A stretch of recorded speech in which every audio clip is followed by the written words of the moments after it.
Hello friends, welcome back to my channel. তো আজকে তোমাদের জন্য নিয়ে এসেছি কলা পাতায় ছোটো মাছ ভাজা। তো দেখো আমার কি কি লাগবে। টমেটো, রসুন, আদা, পেঁয়াজ, লঙ্কা, এগুলো আমি মিক্সিতে পেস্ট করে নেব। আর লাগবে জিরা। তো দেখো আমাদের বাড়িতেই কলা গাছ হয়েছে। কলা গাছটা দেখেই মনে পড়লো যে না, পাতাগুলো বড় হয়ে গেছে, তো এখন একটু কলা পাতায় মাছ ভাজা হয়ে যাক। তো দেখো বড় দেখে আমি একটা আমার বর কেটে দিল কলা গাছের পাতা। তো এটাকে আমি ভালো করে ধুয়ে নেব। পাতাগুলো একদম পরিষ্কার। কয়েকদিন এত বৃষ্টি হয়েছে, তবু এই পাশ ওপাশ একটু ভালো মতন একটু কষলে নিয়ে নিলাম। তো এই কলা পাতাটাকে কিন্তু আমি 4টা ভাগ করে নেব। 4টা পাতা মোটামুটি আমার লাগবে। তো দেখো এখানে কেটে দিচ্ছে 4 টুকরো করে।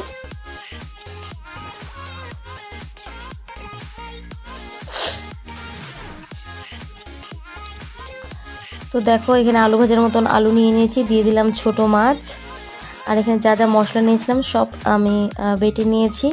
আর দিয়ে দিলাম হলুদ আর স্বাদ অনুসারে লবণ। আর দিয়ে দিলাম সর্ষের তেল। তো এগুলোকে এখন ভালো করে আমি মিক্স করে নেব।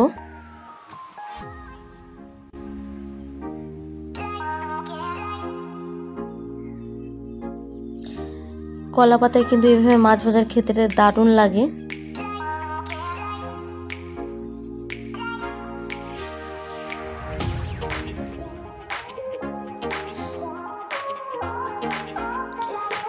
এই কলা পাতায় মাছ ভাজাটা কিন্তু হালকা আঁচে হবে। তো দেখো হালকা আঁচ হচ্ছে। এখানে কড়াইটা বসিয়ে দিয়েছি।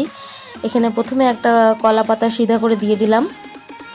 তারপরে কলা পাতাটাকে উল্টো করে এখানে খানিকটা সর্ষের তেল দিয়ে ভালো করে পাতাটার মধ্যে মেখে নিলাম।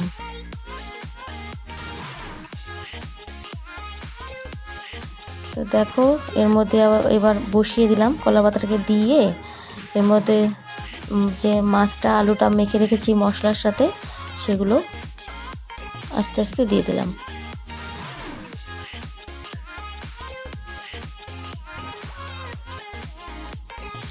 এবার ভালো করে হাত দিয়ে নেড়ে চেড়ে এরপরে একটা কলা পাতা দিয়ে তারপর একটা থালা দিয়ে ঢেকে দেব।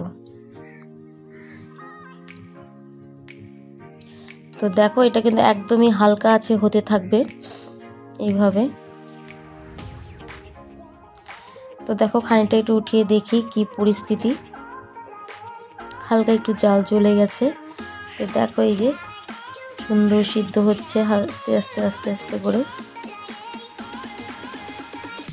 এবার আমার এক পাশ হয়ে গেছে, এবার আরেক পাশ উল্টে নেব। এই যে দেখো এক পাশ হয়ে গেছে, আরেক পাশ এবার উল্টে দিতে হবে। তো দেখো আরেকটা পাতা নিয়ে নিলাম, আবার একটু তেল মাখিয়ে নিলাম। মেখে একদম উল্টোভাবে করে আবার উনানের উপরে বসিয়ে দিলাম। ঠিক ওই পাতা দিয়ে আবার ঢেকে দিয়ে আবার একটা থাল দিয়ে ঢেকে দিলাম। তো দেখো ফাইনালি আমাদের আলু দিয়ে ছোট মাছ পাতায় ভাজা একদম হয়ে গেছে। রেসিপিটা তোমাদের কেমন লাগলো অবশ্যই জানাবে। Bye bye.